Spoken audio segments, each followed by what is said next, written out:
बिस्मिल्लाहिर्रहमानिर्रहीम। अस्सलामुअलैकुम मोहतरम नाजरीन। किसी जंगल में एक शरीर और बदमिजाज जिन रहता था। ना जाने कहाँ से आया था और आकर इस जंगल में ठहर गया था। यहाँ उसने पहले अपने लिए घर बनाया, फिर आहिस्ता आहिस्ता पूरे जंगल पर कब्जा करके पूरे जंगल को अपनी तरह खतरनाक और वहशतज़दा बना दिया। अब ये जंगल दूर दूर तक बदरूहों के जंगल के नाम से मशहूर हो गया था। हालांकि ये जंगल बदरूहों से बिल्कुल पाक था। जिन ने सिर्फ दहशत के लिए खौफ व हिरास फैला रखा था।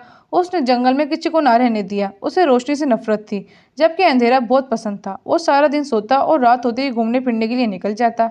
वो इंसानों से नफरत करता था, क्योंकि इंसान एक दूसरे से लड़ाई झगड़े करते थे। चोरी चकारी, कत्ल और झूठ जैसे बड़े गुनाहों में मुलव्वस थे, इसलिए वो इंसानों से बहुत बेजार था।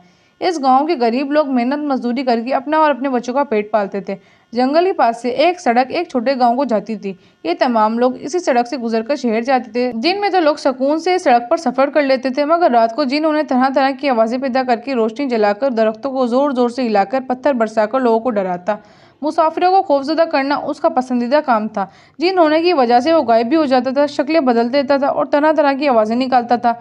जिनको ये सब करके बहुत लुत्फ हासिल होता था। उस जिन की वजह से लोगों ने रात को सफर करना भी छोड़ दिया था। जिन एक दिन सड़क के किनारे बहुत उदास बैठा हुआ था। वो खुद को बहुत अकेला महसूस कर रहा था। वो किसी राहगीर की तलाश में था, कोई शरारत करे ताकि बोरियत दूर हो। लिहाजा वो काफी देर दिमाग लड़ाने के बाद एक नतीजे पर पहुंचा। अब वो बूढ़े शख्स का रूप धारकर बस्ती में दाखिल हो गया और वहीं एक मकान किराए पर लेकर रहने लगा। इस तरह वो बोरियत से बच जाएगा और इंसानों को डराने में भी आसानी रहेगी। जिस मकान में ठहरा था, वहाँ आस पड़ोस सब गरीब लोग रहते थे, जो जंगल से लकड़ियां काटकर अपना गुजर बसर करते थे। जिनने कुछ दिन खामोश रहकर सबकी रोजमर्रा का जायजा लिया। अब वो पड़ोस के बच्चों को डराने के मौके तलाश कर रहा था। एक दिन एक बच्चा घर पर अकेला था। जिन ने पहले बिल्ली का रूप धारा और घर में दाखिल हो गया। वहां जाकर अपनी असली हालत में आ गया। बच्चे ने ये जब मंजर देखा तो चीखें मार मार कर रोना शुरू कर दिया। डरपोक इंसान कहकर जिन बहुत हंसा। बच्चे के रोने की आवाज से बस्ती वाले वहां इकट्ठे हो गए। बहरहाल जिन को वहां बिल्ली बनकर भागना पड़ा। इसी तरह वो अक्सर लोगों को डराता और दिल ही दिल में मजाक उड़ाता और खुश होता रहता। एक दिन जिन बीमार पड़ गया। वो बूढ़े शख्स की हालत में था, इसलिए कुछ ज्यादा ही निहाक महसूस कर रहा था। बीमारी और निकाहत की वजह से उसकी जादुई ताकतें कम होती चली जा रही थी। अब वो हर रोज कोशिश करता है कि जादू के जोर से वो दोबारा जिन की शक्ल इख्तियार कर जाए, ताकि वो अपनी मर्जी से उठकर जिनों के डॉक्टर के पास जा सके।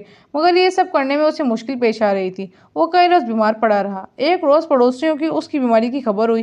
पड़ोसी उसकी आयात के लिए आए। जिन ये देखकर हैरान रह गया। जिस बच्चे को उसने बुरी तरह डराया था, वो बच्चा भी उसकी तीमारदारी के लिए आया था। अब गांव वाले उसके घर आते, उसके घर की सफाई करते, उसके लिए खाना पकाते, उसकी देखभाल करते, दवा खिलाते और अपने घर चले जाते।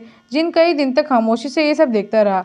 आखिर वो तंदुरुस्त हो गया। इस बार जिनके दिल व दिमाग में शरारत नहीं बल्कि नदामत और शर्मिंदगी का एहसास था। कितने अरसे से उसने इन गाँव वालों का जीना मुहाल कर रखा था। उनको तकलीफ पहुंचा रहा था, उनकी कीमती चीजें बर्बाद कर रहा था, उनके बच्चों को डरा रहा था। मगर अब जब वो इंसान का रूप धारकर इंसानों में रह रहा था, तो उसने महसूस किया था कि जिन्हें वो अजियत पहुंचाकर खुश होता था, वो तो बेजरर लोग थे, गरीब और मिस्कीन। इतनी गुर्बत में भी उन लोगों ने इसका बहुत ख्याल रखा। उसे रोटी खिलाई, उसका सर दबाया, उसके कपड़े धोए, उसके घर की सफाई की, उसका भरपूर साथ दिया। जिन अब बिल्कुल सेहतियाब हो चुका था। इस रात वो अपने कमरे में अकेला बैठा यही सोच रहा था कि इंसानों के मुतालिक उसने जो कुछ सुन रखा था, वो यकीनन गलत था। उसने फैसला किया कि वापस अपनी बरादरी में चला जाएगा और आइंदा कभी किसी को तंग नहीं करेगा। मगर जाने से पहले वो असलियत गाँव वालों को जरूर बताएगा। दिल में तय करके जिन सो गया। सुबह उठा तो अपना सामान समेट कर बाहर निकल गया। गाँव वालों को इकट्ठा किया और उनसे कहा, गाँव वालों, करीबी जंगल बदरूहों के नाम से मशहूर, वहाँ कोई बदरूह नहीं है, बल्कि वहाँ एक जिन रहा करता था जो सबको डराता था, मुसाफिरों को तंग करता था और उनकी चीजें इधर से उधर कर देता था। गाँव वाले हैरान होने लगे। एक बूढ़े शख्स ने आगे बढ़कर उससे पूछा, तुम्हारे पास क्या सबूत है इस बात का? सबूत ये है कि वो भूत इस वक्त आप सबके सामने है। जिन ये कहकर खामोश हो गया। सब लोग हैरानी से एक दूसरे को देखने लगे। औरतें और बच्चे एक कोने में सहमे हुए खड़े ये सब मंजर देख रहे थे। जिन ने फिर कहा, जी हाँ, मैं ही हूँ वो जिन हूँ। इस गांव में इस नियत से आया था कि आप सबका जीना मुहाल कर दूंगा, मगर यह इंसान का रूप धार कर मैं हकीकत जान गया हूँ। जब मैं बीमार पड़ा तो निकाहत के बाइस मेरी ताकतें कम हो गई थी, जिस वजह से मुझे कई दिन इंसान का रूप धारे रहने पड़ा। मगर इस दौरान आप सबने जितनी मेरी खिदमत की, मैं इससे बहुत शर्मिंदा हुआ। मुझे एहसास हो गया कि आप सब इंसान बहुत अच्छे हैं, मुझे यकीनी तौर पर माफ़ कर देंगे। मैं आप सबसे हाथ जोड़कर माफ़ी मांगता हूँ और वादा करता हूँ कि आप कभी दोबारा यहाँ आकर किसी को तंग नहीं करूँगा। मैं जा रहा हूँ आपके गाँव से और इस जंगल से भी। गाँव वाले आगे बढ़ गए। एक पल को बहुत डर गए, शायद अब ये सब मिलकर मुझ पर हमला कर देंगे, मगर ऐसा ना हुआ।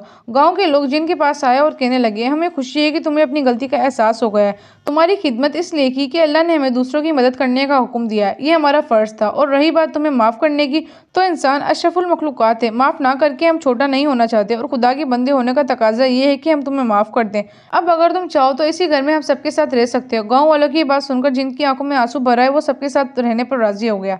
अब जिन गाँव वालों की मदद करता, कोई मुसीबत में गिरफ्तार होता तो उसकी मदद को पहुंच जाता, कोई भूखा होता तो उसे रोटी ला देता, कोई बीमार होता तो उसकी खिदमत करता, कोई परेशान होता उसकी परेशानी दूर कर देता। जिन के इस रवैये से सब खुश थे। जिन भी अब इंसानों में बहुत खुश रहने लगा था, अब सब इंसान उसके दोस्त थे। जी तो मोहतरम नाजरीन, ये थी हमारी आज की कहानी। उम्मीद है आप लोगों को ये कहानी अच्छी लगी होगी। अगर आप लोग चाहते हैं कि इसी तरह की इंटरेस्टिंग कहानी आती रहें तो आप लोग मेरे चैनल को सब्सक्राइब कर दें। वीडियो अच्छी लगी है तो लाइक शेयर एंड कमेंट ज़रूर कीजिएगा। आज के लिए इतना ही।